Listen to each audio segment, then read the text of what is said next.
नमस्कार दोस्तों, मेरा नाम है गगन और स्वागत है आपका आज की इस वीडियो में, जहां पे मेरे पास में है मर्सिडीज बेंज GLC। और आज हम बात करेंगे कि क्या कुछ चीज़ें हैं इस GLC के बारे में जो कि नई आई है। ये सेकंड जनरेशन GLC है, हाल ही में लॉन्च हुई है। क्या चीज़ें अच्छी है, क्या चीज़ें मुझे अच्छी नहीं लगी, कौन से फीचर देने चाहिए, नहीं देने चाहिए, किसको खरीदनी चाहिए, किसको X3 या Q5 या बाकी कोई ऑप्शन जो है वो देखनी चाहिए, हर एक चीज़ की इस वीडियो में बात करते हैं। चलिए। GLC मर्सिडीज़ के लिए ये एक बेहद ही इम्पॉर्टेंट प्रोडक्ट है। It is their most selling SUV model, but over the year Mercedes की कार्स थोड़ा एक्सपेंसिव, फीचर लोडेड और मॉडर्न अवतार ले रही है। Though the brand value remains strong and Mercedes still tops in terms of customer experience, competition looks bigger and cost less. मैंने top end GLC 300 को एक पूरे दिन अच्छे से कर्नाटका के हम्पी, खूबसूरत हम्पी में चलाया और अब मैं आपको बताता हूँ कि क्या कुछ चीज़ें मुझे कैसी लगी। ओके जी, तो चाबी से शुरुआत करते हैं। क्या कुछ चीज़ें चाबी आपको यहाँ मिलती है। मर्सिडीज़ ने S क्लास में ये चाबी हमें पहली बार दिखाई थी और अब जो है आई थिंक S क्लास में पहले बार, मैंने तो पहले बार S क्लास में देखी थी और अब जो है आपको यहाँ पे GLC में भी देखने को मिल रही है। अच्छी लगती है ये चाबी, यहाँ राउंड वाली। एक चीज़ आपको डिफरेंस जो है बहुत समझ में आ जाएगा। BMW जो है यूजुअली हर चीज़ में एंगुलर चीज़ इस्तेमाल करता है, मर्सिडीज़ जो है वो राउंड चीज़ इस्तेमाल करने लगी, ना सिर्फ चाबी में बल्कि ओवरऑल उनकी डिज़ाइन वगैरह में भी। यहाँ पे आपके पास में लॉक अनलॉक, यहाँ पे बूट जो है इलेक्ट्रिकली कंप्लीटली अप डाउन अगर आपको करना हो, खोलना हो तो वो भी आप कर सकते हो। ऑब्वियसली जर्मन कार है तो आपके पास में window roll up roll down वाली चीज़ें जो है वो चाबी से हो जाती है, वो भी अवेलेबल है यहाँ पे। उसके बाद में आपको जो है मैं दिखाता हूँ लाइटिंग। यहाँ पे हमारे पास में फ्रंट में ये जो है DRL रन करती है all the way. Actually DRL जली नहीं भाई, जलेगी नहीं है, अभी इतना अंधेरा नहीं है। ये आप उससे समझ लो कि यहाँ पे DRL है। यहाँ पे आपके पास में LED लाइट है। अब ये मल्टी बीम LED लाइट जो है वो नहीं है। LED हाई परफॉर्मेंस लाइट जो है वो यहाँ पे दी गई है। मल्टी बीम LED लाइट जो है वो इसमें नहीं आती है। आपको फ्रंट में जो है चेंजेस दिख रहे हैं। वैसे तो जनरेशन चेंज है तो ऑब्वियसली चेंज होना ही था, बट आपको ऐसा भी लग सकता है कई लोगों को कि ये ग्रिल जो है हल्का फुल्का उसी में चेंजेस है। मुझे ऑनेस्टली थोड़ी सी छोटी लगने लग गई गाड़ी हुई बड़ी है, डायमेंशंस में बड़ी हुई है और आप जब आसपास से देखते हो तो आपको रियलाइज़ भी हो जाता है कि गाड़ी बड़ी हुई है, but it's just the front design जो यहाँ पे दी गई है उसमें थोड़ा सा ऐसा लगता है कि गाड़ी थोड़ी सी छोटी शायद क्यों लग रही है। प्रॉब्ली बम्पर वगैरह के जिस तरह की डिज़ाइन है उसकी वजह से यहाँ पे छोटी लग रही है। काफ़ी सारी चीज़ें एयर डैम वगैरह जो भी यहाँ पे हैं वो सब चेंज किए गए। लोअर ग्रिल अपर ग्रिल जो चेंज की गई। यहाँ पे पहले 2 स्लैट्स आती थी वर्टिकल वाली, वो बहुत सही लगती थी, बड़ी लगती थी। ये वाली मुझे पर्सनली लग तो ठीक रही है, बट इसकी वजह से हल्का सा छोटापन आ गया है। छोटापन ऐसा कोई वर्ड भी होता है क्या। यहाँ पे आपके पास में जो है एक 360 डिग्री कैमरा का फ्रंट कैमरा है। फ्रंट पार्किंग सेंसर्स आपको दिए ही हैं। मर्सिडीज़ बेंज का लोगो आपके पास में यहाँ है। LED हाई परफॉर्मेंस लाइट जो है वो फिर से यहाँ पे मेंशन है। उसके बाद में आपके पास में यहाँ पे दिए गए हैं एलॉयज़। ट्रस्ट मी, मैंने इतना एक्सपेरिमेंटल होते मर्सिडीज़ को कभी नहीं देखा। काफ़ी अलग है उनके हिसाब से ये एलॉयज़, जो उनका यूजुअल एलॉयज़ उसके हिसाब से 235 55 R19 ये साइज़ दी गई है टायर्स की। अच्छी साइज़ चूज़ की है उन्होंने इंडिया के हिसाब से। वैसे SUVs में वो यूजुअली अच्छी ही साइज़ चूज़ करते हैं, ऐसा कोई टायर फटने वाली प्रॉब्लम्स जो है उनकी SUVs वगैरह के साथ में नहीं आती है, बट अच्छे टायर साइज़ जो है वो डेफिनेटली यहाँ पे है। I appreciate it. ऑल्सो ये गाड़ी by default of road package के साथ में आती है। ऑफ रोड पैकेज क्या है, ग्लोबली जो है जो गाड़ियाँ आती हैं उनमें ऑफ रोड पैकेज डालने में 20 mm की ग्राउंड क्लियरेंस इंक्रीज़ होती है। कुछ फीचर्स अंदर भी आते हैं, डाउन हिल स्लोप डिटेक्शन वगैरह, इलेक्ट्रॉनिक फीचर्स वगैरह, वो इसमें बाय डिफ़ॉल्ट आते हैं। मर्सिडीज़ ने जो बोला है कि हमने ऐड करके ही दिया है इंडिया वाले वर्जन में, क्योंकि थोड़ी सी हायर ग्राउंड क्लियरेंस की रिक्वायरमेंट जो इंडिया में थी। और वो जो हायर ग्राउंड क्लियरेंस है वो डेफिनेटली एविडेंटली फील होती है कि गाड़ी की ग्राउंड क्लियरेंस जो है ऊपर कर दी गई है। रियर टायर जो है वो भी सेम ही है। आपको यहाँ पे पेट्रोल जो है वो भरना है। फिर से गाड़ी जो है वो लॉक हो गई है, बट पेट्रोल जो है वो यहाँ पे आपको फिल करना है। वो आप यहाँ पे देख सकते हो E5 E10 R1 95 98 ऑक्टेन भरो तो बहुत ही बढ़िया है, बट 95 भरना है, रिकमेंडेशन यहाँ दी गई है। यहाँ पे आपके पास में 4मैटिक लिखा हुआ है। वैसे ऐसा नहीं कि 91 डालोगे तो चलेगा नहीं, चल जाएगी, बट इट्स जस्ट रिकमेंडेशन। उसके बाद में यहाँ मर्सिडीज़ का लोगो है। GLC 300 दो ही इंजन ऑप्शन है, GLC 300 GLC 220D।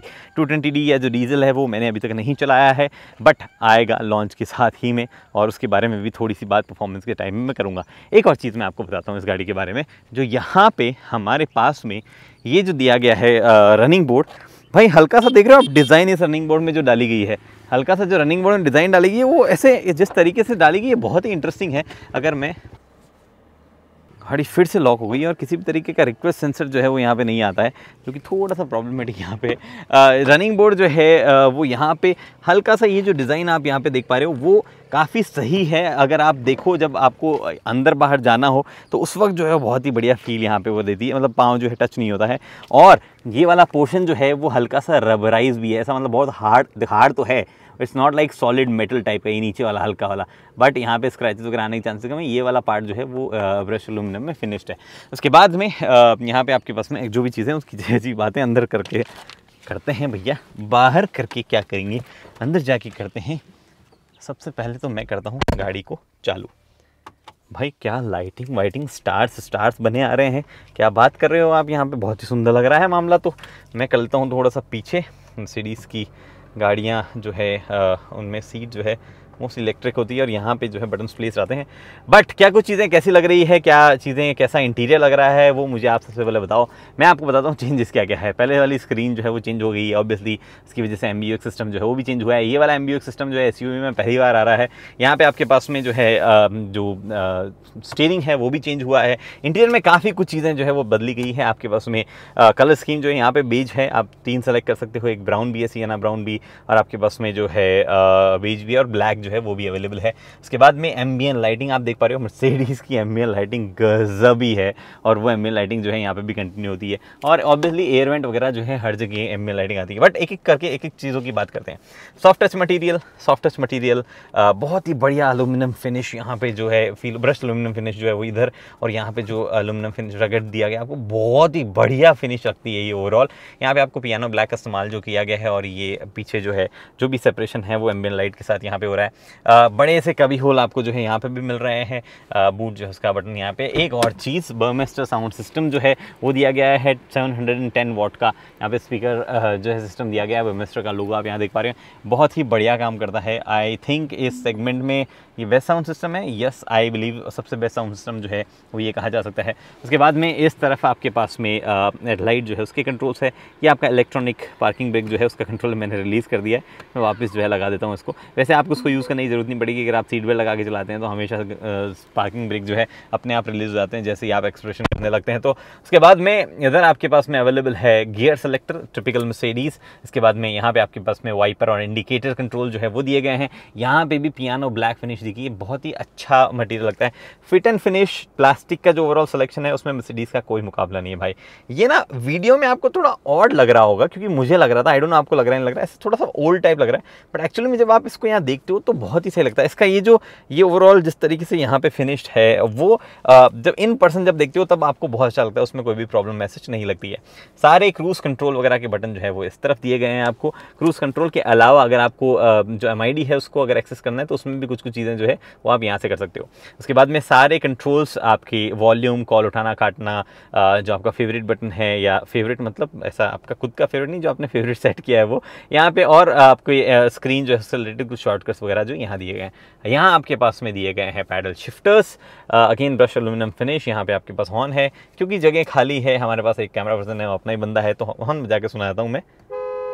काफ़ी सही जो है हॉर्न का साउंड जो है वो आता है, बहुत ही बढ़िया। उसके बाद में ये स्क्रीन आपके पास यहाँ मिलती है। टिपिकल मर्सिडीज़ वाले फीचर्स जो है वो आपको स्क्रीन में मिलने वाले हैं। क्या कुछ चीज़ें हैं यहाँ पे आप देखो भैया। सबसे पहले तो आप स्क्रीन चूज़ कर सकते हो, नेविगेशन चाहिए, क्लासिक स्पोर्ट डिस्प्ले चाहिए, आपको अंडरस्टेटेड डिस्प्ले चाहिए, या आपको असिस्टेंस वाली डिस्प्ले चाहिए, ऑफ रोड वाली डिस्प्ले चाहिए, सर्विस वाली डिस्प्ले चाहिए। ये ऑफ रोड वाली डिस्प्ले जो है ये अलग से आपको यहाँ पे देखने को मिलती है। ये इसके बारे में अभी थोड़ी सी और चर्चा करूँगा, क्या क्या इन्फॉर्मेशन दिखाती है और क्या क्या चीज़ होती है। डेडिकेटेड डिस्प्ले यहाँ मिलती है, सर्विस से रिलेटेड चीज़ें जो है यहाँ पे। मैं आपको वापस क्लासिक वाले डिस्प्ले पे ले आया हूँ, और यहाँ पे जो है क्या क्या चीज़ें आपको देखने को मिलती है उसकी बात करें। सबसे पहले ये बीच में जो है आप यहाँ पे कॉन्स्टेंटली देख पा लो, नेविगेशन आपको देखना है, या ऑडियो से रिलेटेड इन्फॉर्मेशन, या आपका एडा से रिलेटेड इन्फॉर्मेशन, या कंजप्शन से रिलेटेड इन्फॉर्मेशन आपको देखनी है। हर से एक चीज़ें जो आप देख सकते हो, या ट्रिप मीटर जो है उसके बारे में आपको इन्फॉर्मेशन चाहिए, हर एक चीज़ जो है वो यहाँ पे आप देख सकते हो। उसके बाद में आपके पास में जो है इधर आपका पास स्पीडोमीटर जो है वो आ जाता है। स्पीडोमीटर ये अगेन आप जब मोड चेंज करते हो तो उसके बारे में इन्फॉर्मेशन जो है वो चेंज हो सकती है कि क्या क्या चीज़ें हैं। जैसे इकोनॉमी मोड से अगर आप मूव कर जाओ क्लासिक मोड पे, या अगर आप मूव कर जाओ स्पोर्ट मोड पे, तो ये एक्चुअली अभी चेंज हुई है, बट आप उसके अकॉर्डिंग जो है ये MID में भी काफ़ी सारी चीज़ें जो है वो चेंज हो सकती है। उसके बाद में ये स्टीयरिंग जो है वो आपके पास में ये इलेक्ट्रॉनिकली एडजस्टेबल है। जी हाँ, ये ई क्लास वाला फीचर सी क्लास में आ गया है। ये आपको जो है यहाँ पे चेंज करने का ऑप्शन मिलता है। दोनों टेलीस्कोपिक सब कुछ जो है आप एडजस्ट कर सकते हो। उसके बाद क्या चीज़ रही, इधर आपके पास में इंजन स्टार्ट स्टॉप बटन जो है वो आ जाता है। इंजन स्टार्ट स्टॉप बटन के साथ में आप जो है automatic start stop on off करना है तो वो आप यहाँ से देख सकते हो। बहुत ही सटल, बहुत ही आराम से काम करता है ऑटोमेटिक स्टार्ट स्टॉप। कभी भी आपको ऐसा नहीं लगेगा कुछ इंट्रूड कर रहा है, किस तरह ऑड सा फीलिंग दे रहा है, वो सब चीज़ें। उसके बाद में ये स्क्रीन भैया, I somehow like this screen, मतलब ये ठीक स्क्रीन लगी मुझे। एस क्लास में जब लग रही थी तो मुझे थोड़ा ऑड फीलिंग आ रही थी, बट यहाँ पर ठीक लग रही है। आई थिंक मैं अडेप्ट हो गया हूँ, इससे पता नहीं क्या रीज़न है, बट मुझे यहाँ ठीक लग रही है। थोड़ा सा रेजोल्यूशन अजीब सा लगा मुझे एक बार की, बट आई थिंक वो थोड़ा सा मेरा भ्रम भी हो सकता है। इधर आपके पास में एप्पल कारप्ले जो है वो मेरा कनेक्टेड है, तो एप्पल कारप्ले मैंने यहाँ पे क्लिक किया, एक्चुअली अब कनेक्ट हुआ है। ये एप्पल कारप्ले मैंने क्लिक किया तो मेरा सैटेलाइट नेविगेशन वगैरह जो है वो यहाँ पे आ गया है। उसके बाद में यहाँ पे यूट्यूब म्यूजिक या कॉल वगैरह से रिलेटेड जो भी आपको चीज़ें देखनी है वो सब चीज़ें आप यहाँ पे देख सकते हो एप्पल कारप्ले। यही एप्पल कारप्ले का जो है एरिया है। उसके बाद में जो है बाकी जो एरिया है वो नॉर्मल मर्सिडीज़ का एरिया है। मर्सिडीज़ का नेविगेशन आपको यहाँ पे देखने को मिलता है।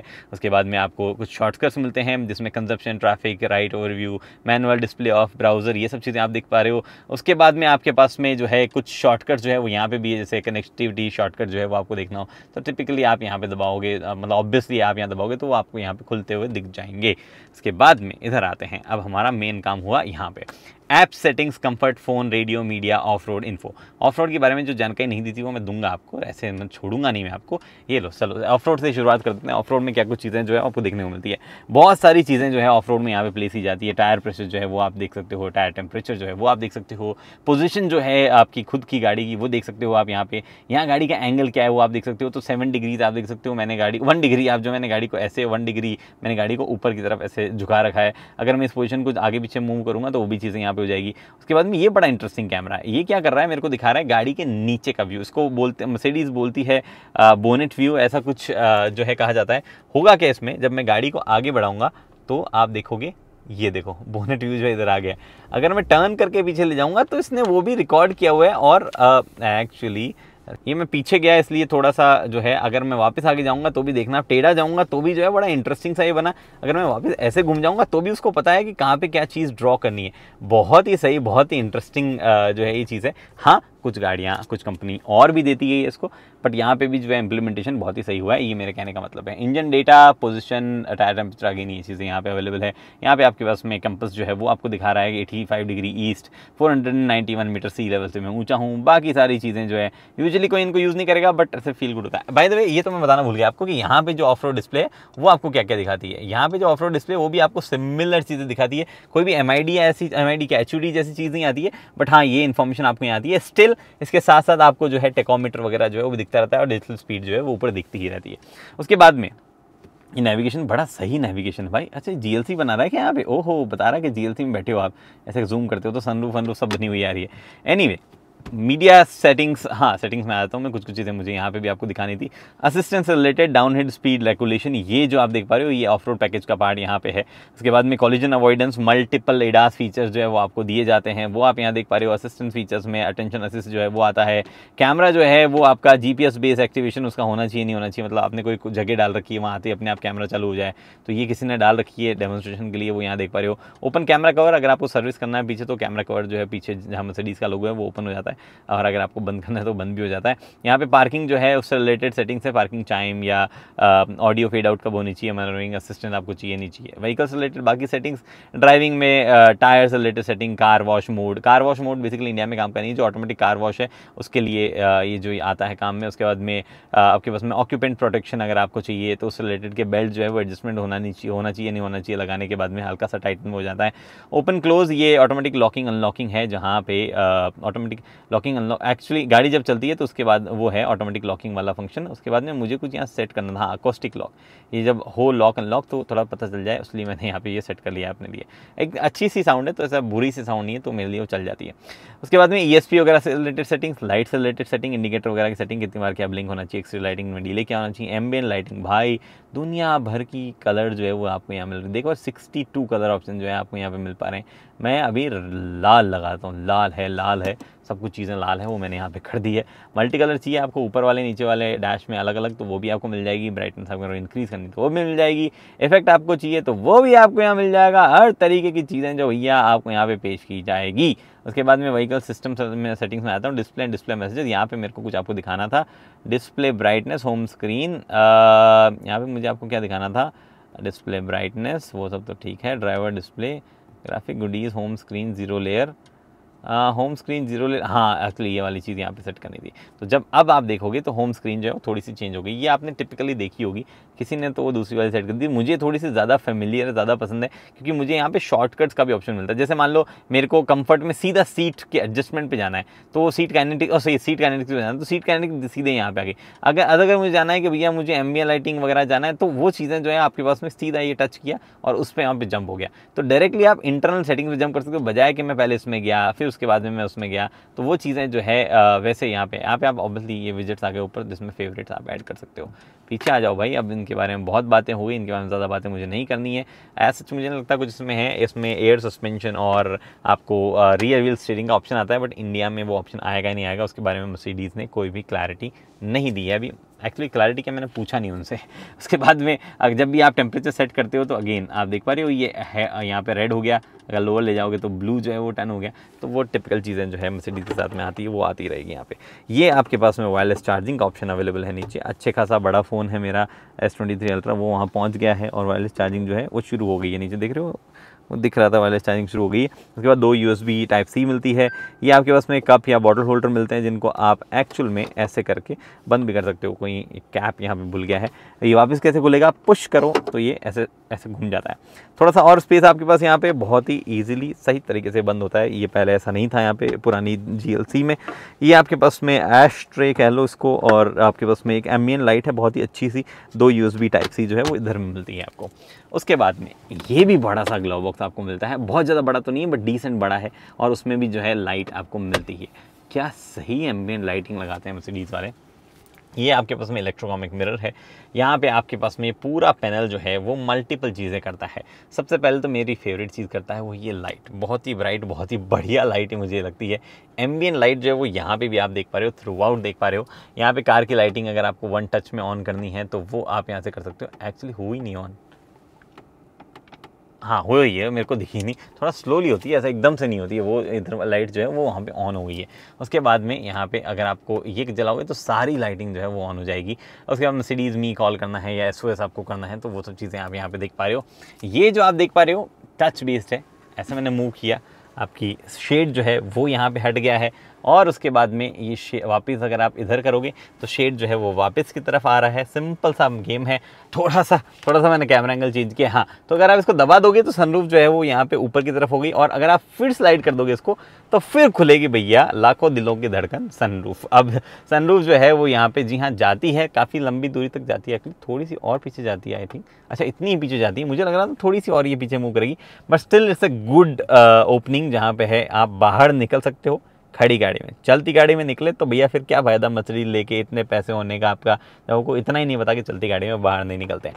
तो ये चीज़ें जो है आपके पास में यहाँ पे हो गई है। अब सनरूफ जो है मैं कर देता हूँ बंद। थोड़ा सा कंफ्यूजिंग ये ओवरऑल सेटअप इनिशियली हो सकता है, बट एक बार आदत लगने के बाद में नहीं होगा। आपको जो है सिंपली ऐसा स्लाइड करना है।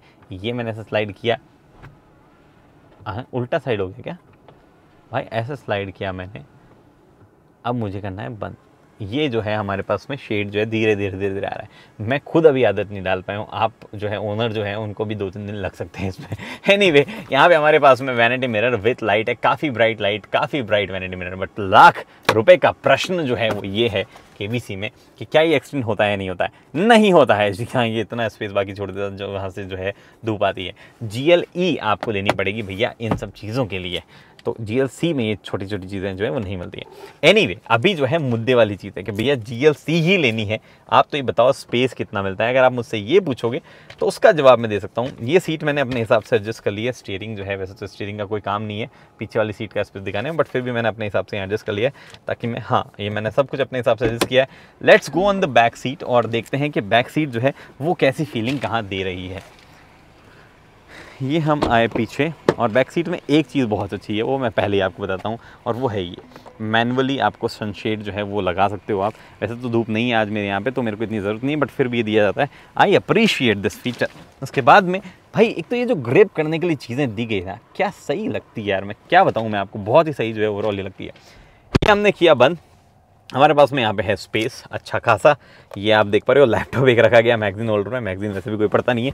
लैपटॉप मैंने यहाँ पे रख लिया। एम्बिएंट लाइटिंग जो है नीचे दिख रही है भाई, ये पिंक एम्बिएंट लाइटिंग लग गई। मेरे को ऐसे फीलिंग आ रही है मैं किसी साउथ ईस्ट एशियन कंट्री में आ गया हूँ। एनीवे यहाँ पे जो है आपके पास में डिसेंट स्पेस यहाँ दिया गया है। मुझे अभी भी थोड़ी सी प्रॉब्लम है कि जब आप नीचे की तरफ स्लाइड करते हो तो ये वाले पाँव पे जो है चीज़ें टच हो सकती है, जो कि थोड़ी सी हार्ड है। उतनी ज़्यादा नहीं हार्ड तो नहीं है, बट ये लैपटॉप की वजह से हार्ड होगी, तो थोड़ा सा वो प्रॉब्लमेटिक आपको होता है। बट इन जनरल सा कुछ बहुत ही प्रॉब्लमेटिक चीज़ जो है वो नहीं है। थाई सपोर्ट डिसेंट है, 5 फुट 8 इंच का मैं हूँ। अगर आप 5 फुट 10 इंच या उससे ज़्यादा है तो आपको शायद प्रॉब्लम हो सकती है। हेडरूम में प्रॉब्लम नहीं होगी 6 फुट तक के बंदों को। बट सीट जो है ओवरऑल रिक्लाइन एंगल या ओवरऑल कुशनिंग वगैरह उसकी उतनी भी अच्छी नहीं है कि वो लंबे लंबे जर्नीज़ पे जो है अच्छी लगे। हाँ, अगर 4 लोग ही बैठे हैं गाड़ी में तो सर्वाइव कर जाएंगे वो, और ऐसा बहुत ज़्यादा फटीग वगैरह भी नहीं होगी। But I think definitely GLE बहुत ज़्यादा कंफर्टेबल है। इससे लीप्स बाउंड का फ़र्क आ जाता है कंफर्ट में लॉन्ग जर्नीज़ के हिसाब से। बट फिलहाल तो जो है ये चीज़ें हैं आपके पास में। ये जब आप पूरी तरीके से पीछे कर लेंगे तो इतना स्पेस जो है आपके पास बचेगा, ये दिखाने के लिए मिलेगा। बाकी एक बार I need to appreciate the design of these headrest. क्या सुंदर ये हेडरेस्ट जो है वो लगते हैं, जिनका मूवमेंट जिस तरीके से होता है बहुत ही बढ़िया मुझे लगता है। उसके बाद में आपको ऑब्वियसली मर्सिडीज़ है तो उससे सेफ्टी का सारा ध्यान आपको यहाँ रखा गया है। बाय द वे सेफ्टी से रिलेटेड एक बहुत ही इंटरेस्टिंग चीज़ है, मैं रील बनाऊंगा उस पर, वो देखना आप प्री सेफ के बारे में। बहुत ही इंटरेस्टिंग चीज़, आपने ऐसा कोई सेफ्टी फीचर देखा ही नहीं होगा अभी, वो मैं आपको बताऊंगा। यहाँ पे आपके पास में 3 point seat belt, आइसोफिक child mount, ये आपका बहुत ही बढ़िया काम करता है। इसमें आपको मोबाइल होल्डर डालना है तो वो यहाँ आता है, अदरवाइज आप जो है कप होल्डर या बॉटल होल्डर के तरीके से इस्तेमाल इसको कर सकते हो। बीच में कोई स्पेस ऐसा नहीं आता है, बट आप इस पर जो है अच्छे से आर्म रेस्ट कर सकते हो अपनी। थोड़ा सा रिक्लाइन एंगल ज़्यादा है, आई विश थोड़ा सा ये जो है पीछे था। एक गलती से मैंने ये अनलॉक किया और ये सीट जो है मेरी और आगे चली गई। यहाँ पे और ज़्यादा स्पेस क्रिएट हो गया बाय द वे, क्योंकि ये आगे इसलिए गई। ये बेसिकली फंक्शन है इसमें। मैं अगर ये करूँगा ना, देखना ये मैंने हिलाया तो ये सीट जो आगे जाने लगी। इसको लग रहा है कि अब ये सीट आके आगे गिरेगी, तो उससे पहले ही मैं जो है एडजस्ट हो जाऊँ, वो वाला फीचर है। इसी बात पे मैं आपको बूट में ले चलता हूँ कि बूट में क्या कुछ चीज़ें कैसी फील हो रही है।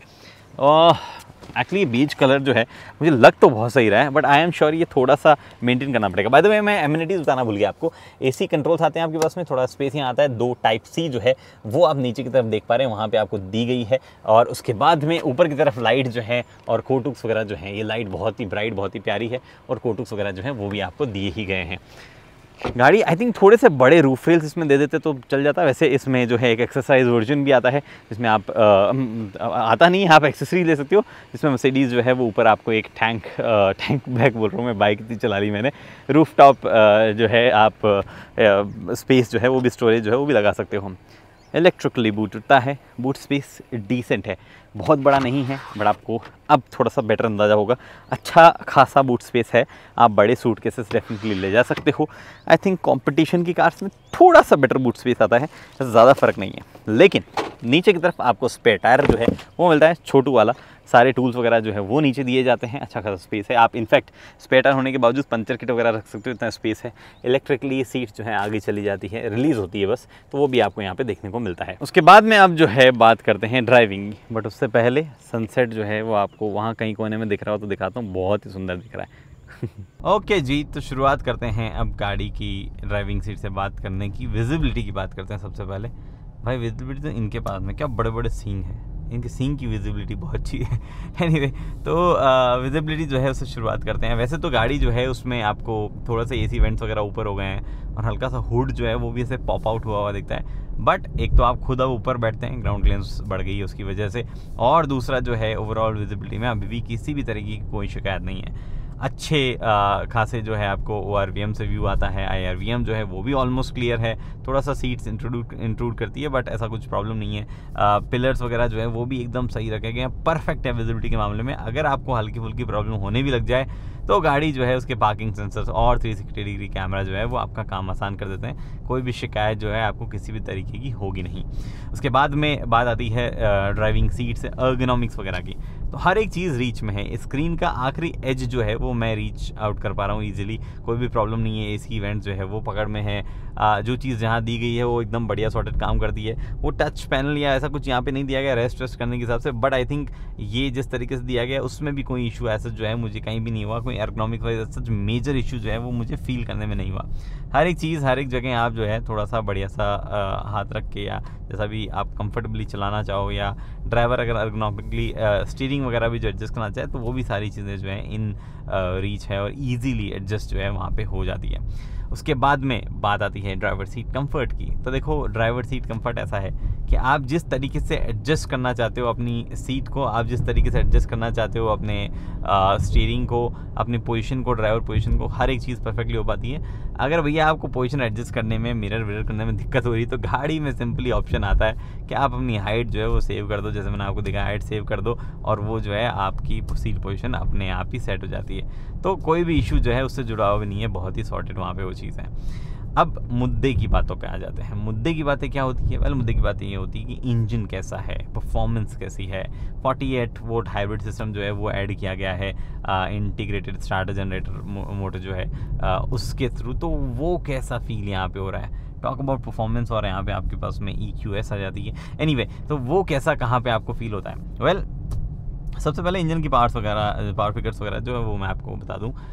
258 horse power, I think somewhere around 18 bhp बढ़ गया है इंजन में ही पहले के मुकाबले, और आपको 400 न्यूटन मीटर का टॉर्क मिल जाता है। बट क्योंकि आपके पास में 48 वोल्ट हाइब्रिड सिस्टम है तो वहाँ पे आपको जो है लगभग 23 हॉर्स पावर का बूस्ट और 200 न्यूटन मीटर का बूस्ट मिलता है। ये सब कुछ एक 9 स्पीड ट्रांसमिशन के थ्रू जो है और 4 व्हील्स में जाता है। जी हाँ, आपको रियर व्हील ड्राइव वेरिएंट आता था पहले GLC में, अब नहीं आता है, वो नहीं मिलता है, और 4 व्हील्स में जाता है। 4मैटिक आपको सिस्टम यहाँ पे मिलता है। और कैसा फील होता है ये सब ऑनेस्टली ज़्यादा मुझे बताने की ज़रूरत नहीं है। नॉर्मल मोड में मैं हूँ और अगर मैं फ्लोर भी कर दूँ गजब पावर निकल के आती है इस गाड़ी में से, गजब पावर निकल के आती है एक्चुअली। बहुत ही कमाल पावर जो है वो यहाँ पे आपको डिलीवर होती है। पेट्रोल में चला रहा हूँ, डीजल जो है उसमें टॉर्क ज़्यादा है, थोड़ी सी पावर कम है, 197 हॉर्स पावर और 440 Nm जो है उसके इंजन की पावर फिगर से।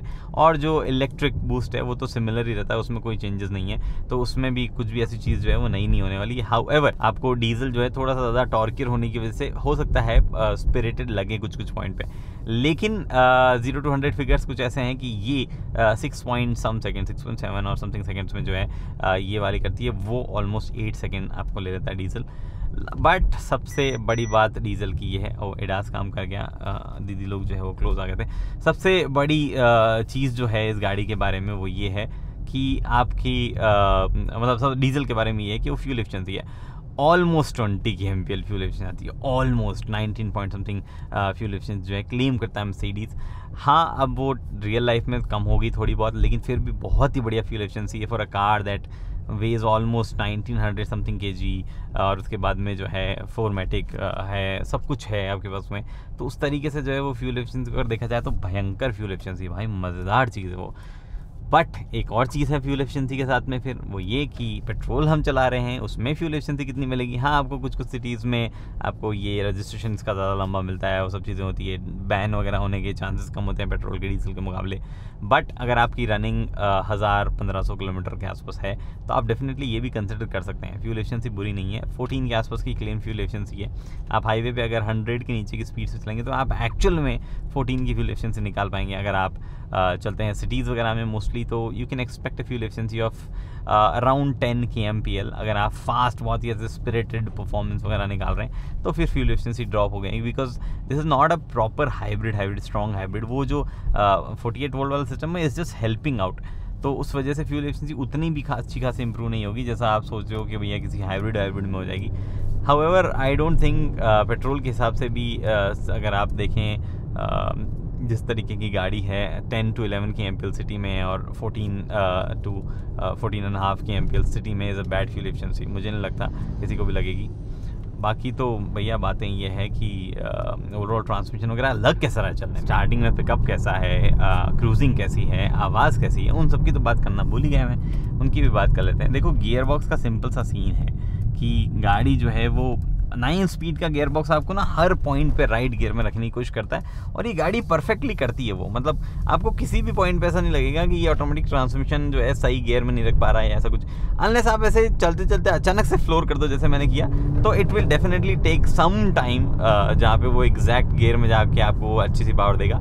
बट उसके अलावा कभी भी अगर आपको वो भी करना है तो आप सिंपली जो है गाड़ी को मोड ही चेंज करके रखो ना भैया, अपना स्पोर्ट मोड में डाल के रखो, फिर आप करो अपना काम। तो वो चीज़ है, इसमें लिखा हुआ है sport mode not with roof load. बोलते रूफ लोड डाल के स्पोर्ट मोड में चलाओ, नहीं हमारे पास रूफ लोड वैसे लगा हुआ ही नहीं है। हालांकि रूफ लोड लगी हुई गाड़ी जो है एक्सेसराइज वर्जन अवेलेबल जरूर है, बट एनीवे तो गियर बॉक्स जो है हर बार एकदम राइट जो है गियर में आपको रखता है। अभी तो ये थोड़ी सी रोड बड़ी सी अजीब सी है, थोड़ी सी आवाज़ वगैरह कर रही है, बट फिर भी मैं आपको 100 की स्पीड पर जाके दिखाता हूँ, because that is the speed limit here. तो वहाँ पर जो है अगर आप देखो मैं ये क्रूज़ करने लग रहा हूँ ऑलमोस्ट 96-90 है, और गियर जो है शिफ्ट होके आपको कंफर्टेबली बिलो 2000 ऑलमोस्ट 1500 आरपीएम पे जो रखता है। एक्चुअली गाड़ी जो है क्रूज़ कर रही है 1300 आरपीएम पे 90 प्लस, तो 1500 आरपीएम के आसपास आप रहते हो व्हेन यू आर डूइंग 100 की स्पीड। बहुत ही कंफर्टेबल, बढ़िया एकदम, इंजन रिलैक्स्ड है। बाहर थोड़ा सा इंजन जरूर आवाज़ करता है, बट यहाँ पे तो बिल्कुल भी आवाज़ नहीं कर रहा है। काफ़ी सॉर्टेड जो है ओवरऑल ड्राइव लग रही है, कुछ भी प्रॉब्लम जो है उसमें नहीं है। तो गियर बॉक्स जो है उससे मुझे ऐसा कोई शिकायत नहीं है। अब बारी जो है वो आई है कि गाड़ी के सस्पेंशन और हैंडलिंग वगैरह कैसी है। एक्चुअली हैंडलिंग इस गाड़ी की ठीक है, जो ओवरऑल फीडबैक वगैरह है वो काफ़ी सही मिलता है। हाँ उतना वेटेड नहीं है, उतना वजन नहीं है, but you don't expect that from N SUV जो कि कंफर्ट ओरिएंटेड है थोड़ी बहुत। ऐसा कोई AMG नहीं चला रहा हूँ मैं, ना ही AMG लाइन चला रहा हूँ, तो वैसा कुछ नहीं है। But I think ride quality जो है उसमें थोड़ी सी चीज़ें कि सस्पेंशन थोड़ी सी नॉइज़ करते हैं। आई डोंट नो ये क्यों है। इधर ये जो ऑफ रोड पैकेज लगाया गया जिसकी वजह से 20 mm की ग्राउंड क्लियरेंस बड़ी है, या फिर वो टायर्स जो हैं वो मिलके हल्की सी आवाज़ जो है वो ख़राब सड़कों पे करते हैं। अदरवाइज ऐसा कोई प्रॉब्लम नहीं है। गाड़ी के सस्पेंशन जो है शॉक अंदर नहीं आने देते हैं, झटके किसी भी तरीके के अंदर नहीं आते हैं, लेकिन हाँ आवाज़ थोड़ी सी जो है ज़रूर अंदर आ जाती है। बट हैंडलिंग और राइड जो है उसका एक अच्छा मिश्रण है। शहर वेयर में तो आपको कोई तकलीफ नहीं होने वाली। You will appreciate both the handling and ride. It's only on the highways और थोड़े से रफ पैचेस जहाँ पे आप सस्पेंशन से थोड़ा सा बेटर उम्मीद करेंगे इन टर्म्स ऑफ नॉइज़ के। थोड़ी सी नॉइज़ उनकी कम हो जाती, लेकिन गाड़ी में नॉइज़ डैम्पनिंग इतनी की गई कि इंजन विंजन आप मोस्ट ऑफ द टाइम सुन नहीं पाते हो। रोड नॉइज़ भी बहुत ही कम जो है अंदर आती है। और हल्का सा हैंडलिंग के पार्ट पे भी आप थोड़ा सा शायद बेटर वेटेड स्टीयरिंग होता तो शायद कुछ लोग अप्रिशिएट करते हैं, but most of the users जिनको उतना ज़्यादा मतलब नहीं होता है एकदम you know very weighted steering या बहुत ही वैसा परफेक्ट फीडबैक वाले स्टीयरिंग से, उन लोगों को एकदम सही ये चीज़ लगने वाली है। तो मर्सिडीज़ ने वो मासेस के हिसाब से ट्यून कर दिया कि जहाँ पे ज़्यादातर लोगों को बढ़िया लगे उस हिसाब से चीज़ जो है वो बना दो। वैसा फीलिंग जो है यहाँ पे इस पर्टिकुलर स्टीयरिंग सस्पेंशन सेटअप के साथ में मुझे आ रही है। बट हाँ एक्चुअल स्टार जो है वो इस 3 पॉइंटर स्टार का इंजन है। गजब इंजन, बढ़िया पावर डिलीवरी दे रहा है, जिस तरीके से काम करता है। फ्यूल एफिशिएंसी फिगर्स जो है वो भी रिस्पेक्टेबल है पेट्रोल के लिए, डीजल के लिए गजब फ्यूल एफिशिएंसी फिगर्स है। बाकी रही बात ब्रेकिंग, तो ब्रेकिंग जो है गाड़ी में वो भी सॉर्टेड है। आपको ऑटो होल्ड फंक्शन मिलता है स्टॉप गो ट्रैफिक में, वो भी एकदम बढ़िया काम करता है, उसमें भी कोई इशू नहीं है। एक्चुअली बहुत अच्छी चीज़ है, वो अच्छा फीचर है, सबको देना चाहिए। मतलब जो सस्ते ऑटोमेटिक साथ सस्ती गाड़ियाँ आती हैं उनको भी जो है वो देना चाहिए। बाकी तो क्या चीज़ है, पैडल शिफ्टर्स आप मोस्टली यूज़ ही नहीं करेंगे, इतना बढ़िया गियर बॉक्स है मुझे तो मतलब ठीक है अभी दिख गया इसलिए। बट यहाँ पैडल शिफ्टर जो है उस पर प्लास्टिक है, वो उसमें एलुमिनियम या ब्रश एलुमिनियम वाली फिनिश जो है वो नहीं आती है, वो थोड़ा सा आपको चीप लग सकता है। बट एक C क्लास में आपको कितने फील गुड फीचर देंगे बताओ, आपको दे दिया ना स्टीयरिंग पे आपको इलेक्ट्रिक एडजस्टमेंट। एनीवे ये सब चीज़ें हैं। मॉन्की दादा एक हाँ इस गाड़ी का AC जो है वो बहुत ही सही काम करता है। पर प्रॉब्लम क्या है ना कि ये सनशेड जब लगा होता है, ये सनशेड एक्चुअली मतलब अरे उल्टा काम हो गया, सनरूफ खुल गई। मैं आपको सनशेड के बारे में बता रहा हूँ या सनरूफ खुल गई।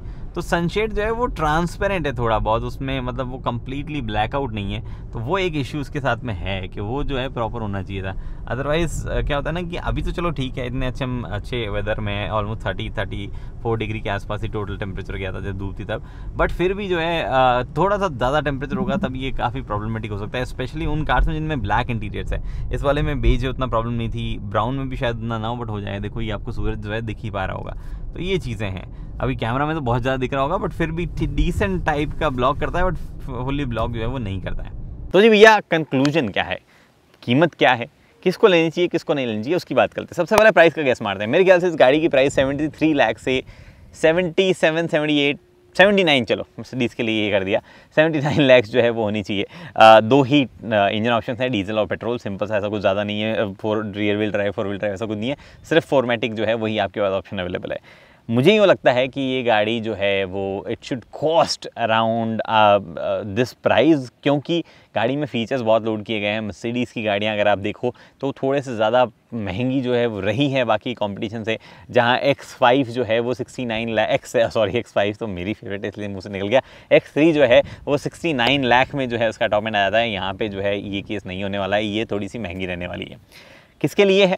वेल आई थिंक अगर आप वो फीचर कॉन्शियस है कि भैया फीचर्स चाहिए हमें, और आप वो मर्सिडीज़ ब्रांड कॉन्शियस है कि मर्सिडीज़ जैसी वैल्यू, मर्सिडीज़ जैसी सर्विस और उनके जैसा सोफिस्टिकेशन और वो सब चीज़ें आपको चाहिए, उसकी जैसी रीसेल आपको चाहिए, वो इंजन में जो साथ में आपको वारंटी और ओवरऑल पीस ऑफ माइंड मिलता है वो आपको चाहिए, तो आप जो है ये खरीद सकते हैं। बट अगर आपको गाड़ी थोड़ी सी बड़ी दिखने वाली चाहिए, अगर आपको चाहिए कि भैया थोड़ा सा कीमत कम हो, अगर आपको चाहिए कि थोड़ा सा ड्राइविंग प्लेजर बेटर हो, उन सब चीज़ों को आप देख रहे हैं, तो शायद आप फिर जो है दूसरे ऑप्शंस की तरफ देखें, जिसमें BMW और Audi जो है वो वहाँ पे कुछ चीज़ें ऑफर करता है। फिलहाल ये चीज़ें हैं, अगर आपको फिर भी मेरी बात समझ में नहीं आई है, कुछ डाउट वगैरह है, तो कंसल्टेशन आप ले सकते हैं मुझसे ज्वाइन बटन का इस्तेमाल करके। अदरवाइज़ अगली वीडियो के लिए दोस्तों हेलमेट पहनिए, सीट बेल्ट पहनिए, सुरक्षित चलिए। धन्यवाद। बारिश आ गई।